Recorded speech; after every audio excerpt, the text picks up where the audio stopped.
சென்னை பத்திரிகையாளர் மன்றத்திற்கு 25 ஆண்டுகளுக்கு பிறகு பலத்த போலீஸ் பாதுகாப்புடன் தேர்தல் நடைபெற்றது. சென்னை பிரஸ் கிளப் என அழைக்கப்படும் பத்திரிகையாளர் மன்றம் சென்னையில் இருக்கும் பத்திரிகையாளர்களின் கூட்டமைப்பாகும்.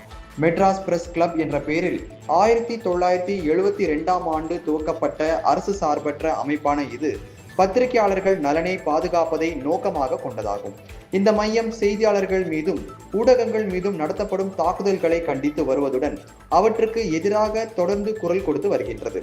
சென்னை பிரஸ் கிளப் என்ற பெயரில் பதிவு செய்யப்பட்ட இந்த அமைப்பிற்கு 1999ஆம் ஆண்டு தேர்தல் நடைபெற்றது. அதன் பிறகு தற்போது 25 ஆண்டுகளுக்கு பிறகு 2024ஆம் ஆண்டு டிசம்பரில் பதிவுத்துறை சட்டத்தின்படி தேர்தல் நடத்தப்படும் என்று அறிவிக்கப்பட்டது. அதன்படி டிசம்பர் 15ஆம் தேதி ஞாயிற்றுக்கிழமை சென்னை பத்திரிகையாளர் மன்றத்திற்கு முன்னாள் நீதியரசர் பாரதிதாசன் தலைமையில் தேர்தல் நடைபெற்றது. இதையொட்டி பத்திரிகையாளர் அலுவலகத்தில் பலத்த போலீஸ் பாதுகாப்பு போடப்பட்டிருந்தது.